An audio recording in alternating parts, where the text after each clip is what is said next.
আসসালামু আলাইকুম বন্ধুরা। আজ রাত প্রায় 2টার সময় একটি বিড়াল আমার রুমের পাশে ক্ষুধার যন্ত্রণায় অনেক ডাকতেছিল। ও ডাক শুনে আমার সহ্য হচ্ছিল না। আর এমনিতে আজ আমি রুমে তেমন কিছু রান্নাও করি নাই। রুমে ডিম ছিল এবং আলু ছিল, আলু সিদ্ধ করে ভর্তা করে এনেছিলাম। আর ডিম 2টা ভাজি করে এনেছিলাম। ডিম 2টা ভাজি করার পরে অবশিষ্ট তেল ছিল লড়াইতে, তাই ফ্রিজ থেকে এক টুকরো মাছ বের করে মিচু মিচু মিচু করে ভেজে দিলাম। কারণ আমি তো কাঁচা মাছ বিড়ালটা খায় না, খেলে তো বমি করে নেয়। তাই তেলে ফ্রাই করে পরে ওকে দিলাম। পরে বিড়ালটা খেলো। রুমে সাদা ভাত ছিল, ওরে দিছিলাম সাদা ভাত, কিন্তু ও খায় নাই।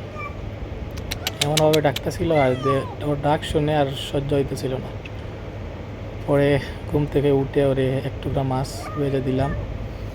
এখন নিজের কাছেই ভালো লাগতেছে। আর আল্লাহ তাআলা তো বলেছেন যে আল্লাহর সৃষ্টির প্রতি দয়া করে, আল্লাহ তার প্রতি দয়া করেন। আর এমনিতে আমি প্রাণীকে অনেক ভালোবাসি, আর বিড়াল তো আমার প্রিয় একটি প্রাণী।